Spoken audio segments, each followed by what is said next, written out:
প্রিয় ছাত্রছাত্রীবৃন্দ, আসসালামু আলাইকুম। মহাজনপুর কলেজ কর্তৃক হিসাব বিজ্ঞানের উপর অনলাইন ক্লাসে তোমাদের সকলকে স্বাগত জানাচ্ছি।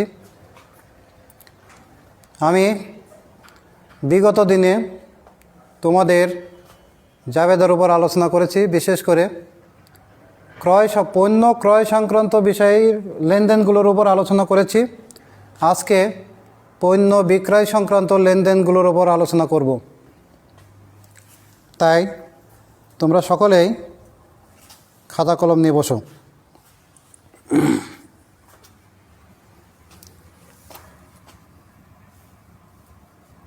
লেখো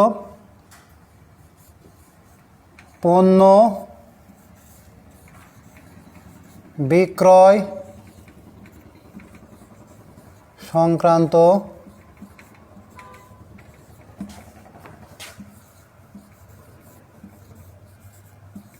জাবেদা। লেখো পণ্য বিক্রয় সংক্রান্ত জাবেদা।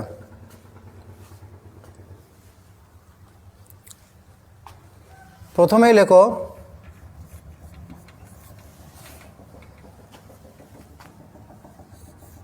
সোহেলের নিকট নগদে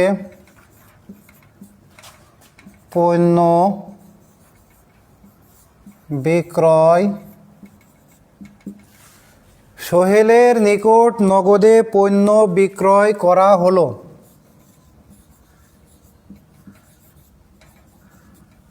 $10,000।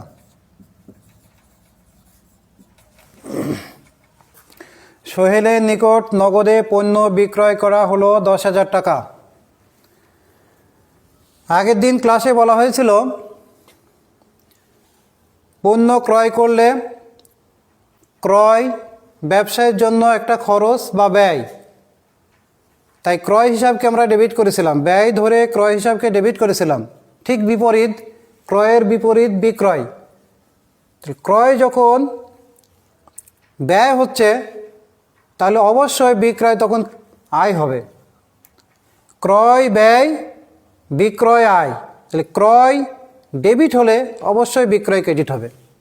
তোমাদের লক্ষ্য রাখতে হবে পণ্য ক্রয় বিক্রয়ের ক্ষেত্রে অবশ্যই ক্রয় এবং বিক্রয় একটা পক্ষ হবে। ওই লেনদেনটি নগদেই হোক আর বাকিতেই হোক, অবশ্যই ক্রয় এবং বিক্রয় একটা পক্ষ হবে। পক্ষান্তরে আর একটা পক্ষ কোনটা হবে? সেটা ওই ব্যক্তি বা প্রতিষ্ঠানও হতে পারে, নগদও হতে পারে। তাহলে প্রশ্ন রয়েছে, ক্রয় বা বিক্রয় যখন একটা পক্ষ হবে তখন অপর পক্ষটি ব্যক্তি বা প্রতিষ্ঠান হবে না নগদান হিসাব হবে? সেই ক্ষেত্রে অবশ্যই তোমাদের বুঝতে হবে, যদি লেনদেনটি বাকিতে হয় অর্থাৎ ধারে ক্রয় বিক্রয় হয় তখন অবশ্যই ওই ব্যক্তি বা প্রতিষ্ঠানকে পক্ষ হিসাবে ধরতে হবে, নগদান কোনো পক্ষ হবে না। পক্ষান্তরে লেনদেনটি যদি নগদে হয় তাহলে অবশ্যই নগদান হিসাবে একটি পক্ষ হবে, তখন ওই ব্যক্তি বা প্রতিষ্ঠানকে আমরা পক্ষ হিসাবে বিবেচনা করব না। সেই সূত্র ধরে সোহেলের নিকট নগদে পণ্য বিক্রয় করা হলো। বিক্রয় একটা পক্ষ। অবশ্যই পণ্য ক্রয় বিক্রয়ের ক্ষেত্রে আমি বলছি যে ক্রয় বা বিক্রয় একটা পক্ষ হবে, সেই হিসাবে বিক্রয় একটা পক্ষ। আগের ক্লাসে ক্রয়কে ব্যয় ধরেছি, তাই বিক্রয়কে অবশ্যই আয় হিসাবে ধরব। তাহলে বিক্রয়কে আয় হিসাবে ধরলাম। আয় হলে কি হয়? আমরা ওই দিন দেখছি ব্যয় হলে ডেবিট করতে হয়, তাহলে আয় হলে অবশ্যই ক্রেডিট হবে, কেননা ডেবিটের বিপরীত ক্রেডিট, ব্যয়ের বিপরীত আয়। ক্রয় ডেবিট হলে বিক্রয় অবশ্যই ক্রেডিট। তাহলে কি করলাম? দেখো আমি এখানে বিশ্লেষণ করলাম, বিক্রয় এটাকে আয় হিসাবে ধরলাম, আর আয় মানে আমাদের সূত্রে বলা আছে ক্রেডিট। ঠিক আছে, এখানে আর একটা পক্ষ কোনটা ধরব? নগদ 10,000 টাকাকে ধরব না সোহেল ধরব? আমি উল্লেখ করেছি ক্রয় বিক্রয়ের ক্ষেত্রে নগদ লেনদেন হলে ব্যক্তি বা প্রতিষ্ঠান কোনো পক্ষ হবে না। সোহেল ক্রস পক্ষ হবে না, কেননা এটা নগদে। কিন্তু এটা যদি বাকিতে হতো, নগদে না হয়ে বাকিতে হতো, তাহলে সোহেল একটা পক্ষ হতো, এই নগদ টাকা কোনো পক্ষ হতো না। তাহলে নগদটা হচ্ছে কি সম্পত্তি, আমরা আন্ডারলাইন করে লিখলাম সম্পত্তি। তাহলে সেই ক্ষেত্রে আয়কে বিক্রয় আয়, তাই আয়কে ক্রেডিট করছি। আমরা কিন্তু অতি সহজেই বুঝতে পারছি একটা পক্ষ যখন ক্রেডিট হয়ে গেছে তাহলে এই পক্ষটা কিন্তু ডেবিট হবে, কিন্তু এটাই আমাদের নিয়ম না। আমাদের বিশ্লেষণ করতে হবে যে সম্পত্তি কেন এখানে ডেবিট হবে। তাহলে সোহেলের নিকট নগদে পণ্য বিক্রয় করা হলো 10,000 টাকা। তাহলে এই 10,000 টাকা বিক্রয় করার ফলে নগদ টাকা আমার বৃদ্ধি পাচ্ছে, অবশ্যই সম্পত্তি নগদ টাকা বৃদ্ধি। তাহলে লিখলাম কি এখানে বৃদ্ধি। 10,000 টাকার নগদে পণ্য বিক্রয় করায় নগদ টাকা অর্থাৎ নগদ সম্পত্তি বৃদ্ধি পেয়েছে, আর বৃদ্ধি পেলে ডেবিট হয়, তাহলে সংকটের কারণে এটা ডেবিট। তাহলে কি দাঁড়ালো, আমরা বিচার বিশ্লেষণ করে পেলাম নগদ টাকা এখানে বৃদ্ধি পেয়েছে তাই ডেবিট, আর বিক্রয় করার ফলে আয় হয়েছে তাই ক্রেডিট।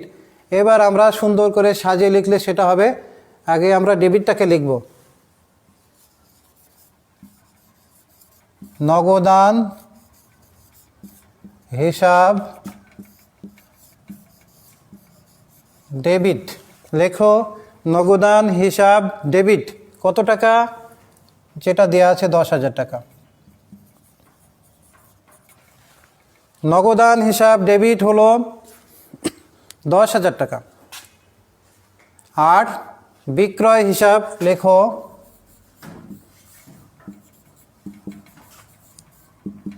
বিক্রয় হিসাব ক্রেডিট 10,000 টাকা। কি লিখলাম, সোহেলের নিকট নগদে পণ্য বিক্রয় করা হলো, যেহেতু নগদ তাই নগদ টাকা বাড়লো, তাই নগদান হিসাব ডেবিট। বিক্রয়কে আয় হিসাবে ধরলাম, তাই বিক্রয় হিসাব ক্রেডিট।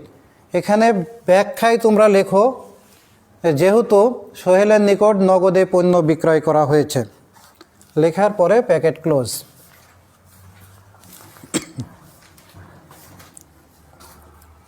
আমি মুছে দিলাম।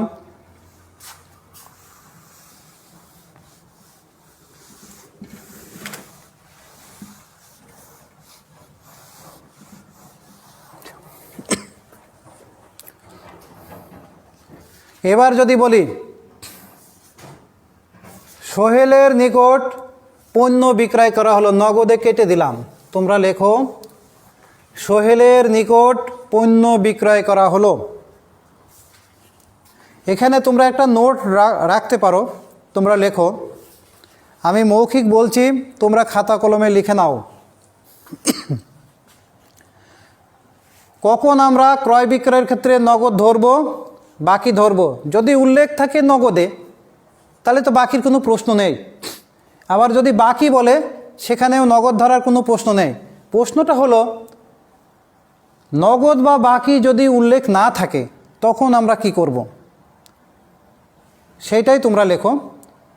লেখো ব্যক্তি বা প্রতিষ্ঠানের নাম উল্লেখ পূর্বক পণ্য ক্রয় বা বিক্রয় করা হলে, আবারও বলছি, ব্যক্তি বা প্রতিষ্ঠানের নাম উল্লেখ পূর্বক পণ্য ক্রয় বা বিক্রয় করা হলে, সেক্ষেত্রে নগদ বা বাকি বলা না থাকলে আমরা লেনদেনটি বাকিতে হয়েছে ধরে নেব। তাহলে নগদ বলা না থাকলেও, নগদ বা বাকি বলা না থাকলেও আমরা বাকি ধরে নেব কখন, যদি ব্যক্তি বা প্রতিষ্ঠানের নাম উল্লেখ করে যদি পণ্য ক্রয় বিক্রয় করা হয় বলে, তাহলে তখন আমরা ধরে নেব এটা বাকিতেই হয়েছে। পক্ষান্তরে যদি ব্যক্তি বা প্রতিষ্ঠানের নাম উল্লেখ না করে যদি বলে পণ্য ক্রয় বা বিক্রয় করা হয়েছে, তখন কিন্তু আমরা নগদ ধরব। তাহলে কি দাঁড়ালো, নগদ বা বাকি কথা উল্লেখ থাকলে কোনো প্রশ্ন নেই, কিন্তু নগদ বা বাকি উল্লেখ না থাকলে তখন প্রশ্নটা হচ্ছে যে নগদ ধরব না বাকি ধরব। সেই ক্ষেত্রে আমি বলছি ব্যক্তি প্রতিষ্ঠানের নাম উল্লেখ থাকলে তখন কিছু বলা না থাকলে আমরা বাকি ধরব, আর ব্যক্তি বা প্রতিষ্ঠানের নাম উল্লেখ না থাকলে তখন আমরা নগদ ধরব। তাহলে তোমরা নিশ্চয়ই বুঝতে পারছো। এবার কি বলছি, সোহেলের নিকট পণ্য বিক্রয় করা হলো। সোহেলের নিকট পণ্য বিক্রয় করা হলো। এখানে সোহেল আছে, বিক্রয় আছে, টাকাও আছে, কিন্তু এখানে আমরা কিছুই বলিনি। নগদে লেনদেনটি হয়েছে না বাকিতে হয়েছে কিছুই বলা নেই।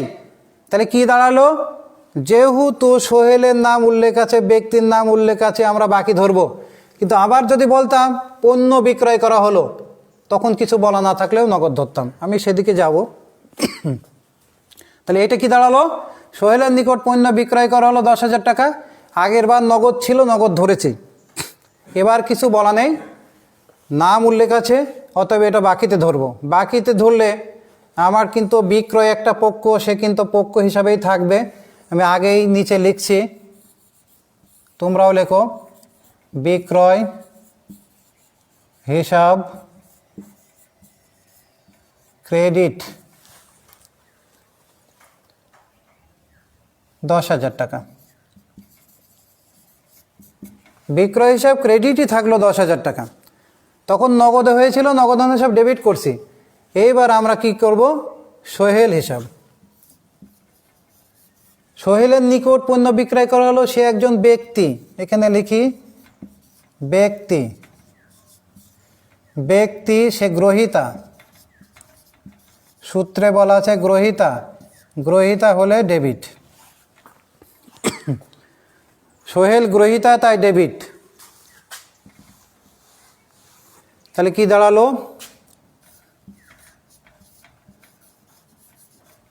সোহেলের হিসাব ডেবিট 10,000 টাকা। তাহলে এখানে বাকিতে ধরে সোহেল গ্রহীতা, তাই সোহেলের হিসাব ডেবিট হলো, বিক্রয় হিসাব ক্রেডিট হলো। সেদিনও বলছিলাম সোহেলের জায়গায় আমরা প্রাপ্য হিসাব বা প্রদেয় হিসাব বলতে পারি। তাহলে এখানে বিক্রয়ের সাথে দেনাদার বা প্রাপ্য হিসাব জড়িত, সোহেল একজন প্রাপক। তাহলে এখানে আমরা এটাও বলতে পারি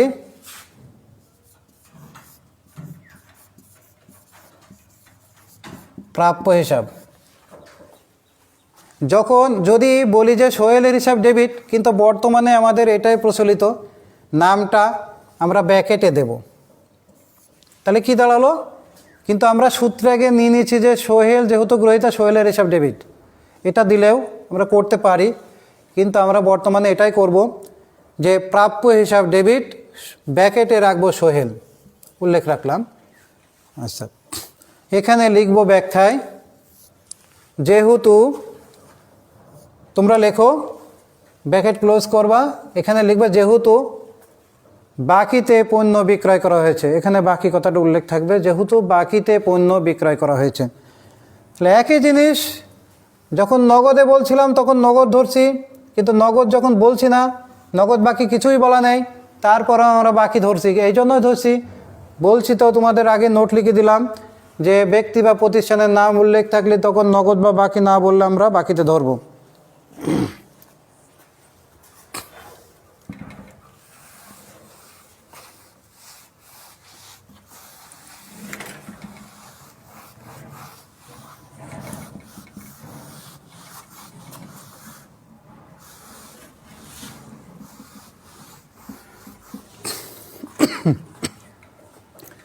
এবার দেখো, তোমরা লেখো, পণ্য বিক্রয় করা হলো 10,000 টাকা। প্রথমে লিখছিলাম সোহেলের নিকট নগদে পণ্য বিক্রয় করা হলো, তারপর লিখলাম সোহেলের নিকট পণ্য বিক্রয় করা হলো। এবার লিখছি পণ্য বিক্রয় করা হলো 10,000 টাকা। লেখো, পণ্য বিক্রয় করা হলো 10,000 টাকা।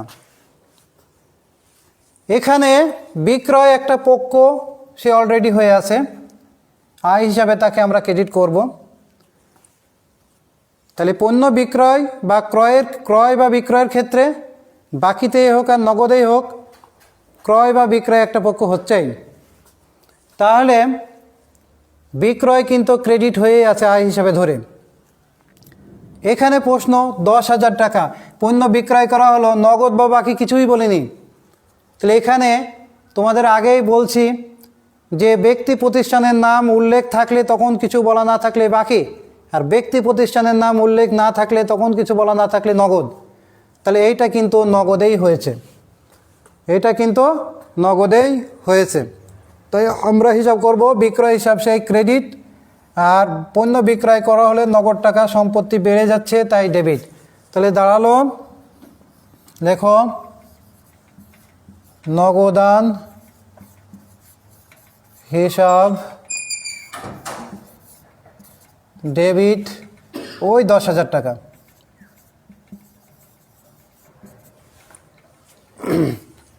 বিক্রয় হিসাব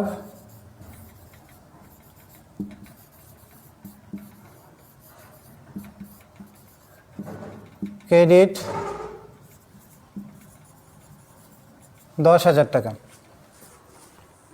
তাহলে তিনটি জাবেদাতেই পণ্য বিক্রয় করা হলো, তিনটাতেই কিন্তু বিক্রয় হিসাব ক্রেডিট আছে। কখনো সহেল হিসাব আসলো, কখনো নগদান হিসাব আসলো। যখন নগদের লেনদেন হয়েছে তখন নগদান হিসাব ডেবিট হয়েছে, নগদ টাকা বেড়ে গেছিলো তাই। আর যখন বাকিতে হয়েছে তখন সহেল হিসাবকে ডেবিট করেছিলাম, সহেল একজন ব্যক্তি, সে গ্রহীতা ছিল তাই তাকে ডেবিট করছিলাম। তাহলে পরিশেষে বলা যায় ক্রয় ডেবিট, বিক্রয় হিসাব ক্রেডিট। পণ্য ক্রয় বা বিক্রয়ের ক্ষেত্রে আমরা দেখছি ক্রয় হিসাবকে আমরা ডেবিট করব, বিক্রয় হিসাবকে আমরা ক্রেডিট করব, ব্যতিক্রম ছাড়া ক্রয় হিসাব ডেবিট হবে, বিক্রয় হিসাব ক্রেডিট হবে। তাহলে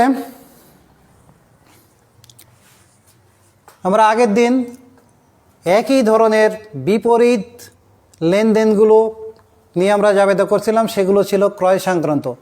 তার বিপরীত ঠিক বিক্রয় সংক্রান্ত জাবেদাগুলো হলো ক্রয়ের ক্ষেত্রে তখন নগদান হিসাব ক্রেডিট হয়েছিল বা ওই ব্যক্তি হিসাব ক্রেডিট হয়েছিল, আর বিক্রয়ের ক্ষেত্রে কিন্তু ব্যক্তি হিসাব বা নগদ হিসাব ডেবিট হলো, বিক্রয় হিসাব ক্রেডিট হলো।